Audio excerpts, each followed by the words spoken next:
ராகி மாவு 2 கப் எடுத்துருக்கேங்க. கொஞ்சம் சால்ட் எடுத்துட்டு இது நல்லா கொஞ்சம் இந்த மாதிரி பதத்துக்கு பிசைஞ்சுக்கணும். இங்கே கல் காஞ்சிட்ருக்கு. நாம் இதை வந்து இது பண்ணலாம்.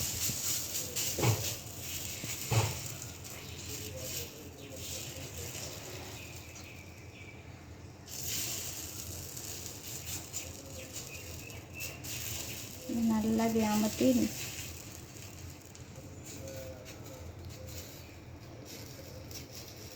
விட்டுக்கலாங்க.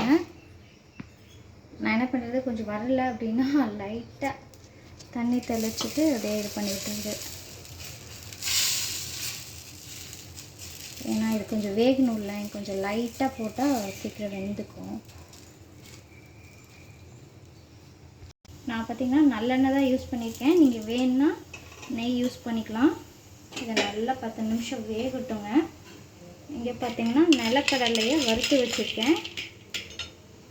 வறுத்த நிலக்கடலையை தோல் உரித்து மிக்ஸி ஜாரில் ஆட் பண்ணிக்கலாம். ஒரு 1/2 கப்பு பொட்டுக்கடலையை ஆட் பண்ணிக்கிறோங்க. இதை 1-2 கொரகொரப்பாக அரைச்சிக்கலாம். இப்போ ஒரு 10 நிமிஷத்துக்கு மேலேயே ஆயிடுச்சு. நாம் இதையை எடுத்துக்கலாம். பார்த்திங்கன்னா பிளாக்காக தெரியணும், அப்போ வெந்துருச்சுன்னு அர்த்தம். ஓகேங்க. வேக வச்சு எடுத்ததை நல்லா சின்ன சின்னதாக பிச்சு போட்டு நல்லா ஆற வச்சுக்கலாங்க.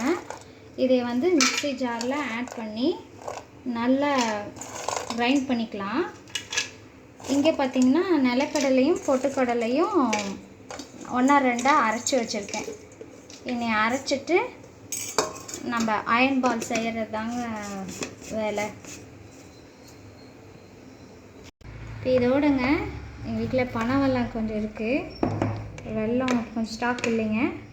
பனைவெல்லமும் நாட்டு சக்கரை ஒரு 3/4 கப்பும் ஆட் பண்ணி கிரைண்ட் பண்ணிக்கலாங்க. நான் மிக்சியில் ஜாரில் அடிக்கும்போது அது நல்லா ஒரு அந்த உருண்டை பிடிக்கிற இது வரும். வந்தாச்சுங்க. பனைவெல்லம், நாட்டு சக்கரை, ராகி இது அடை வேக வச்சு எடுத்தது. கட்டிலாம் எதுவும் இல்லை, நல்லா தான் கிரைண்ட் ஆகிருக்கு. இப்போ இதோட வந்து 1-2 அரைச்ச நிலக்கடலையும் பொட்டுக்கடலை மாவையும் ஆட் பண்ணிக்கலாம். பிசைஞ்சு பார்த்துட்டு ஆட் பண்ணிக்கலாம்.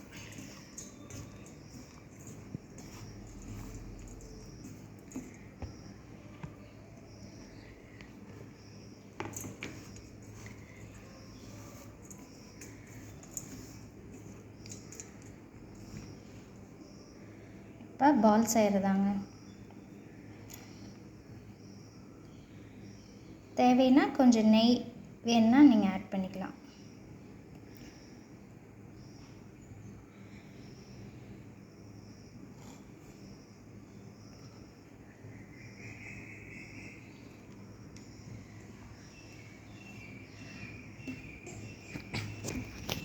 மிக்ஸி ஜார்லேருந்து எடுத்து அந்த சூடு ஆறுனதுக்கப்புறமே கொஞ்சம் இது பண்ணிக்கலாம். நீங்கள்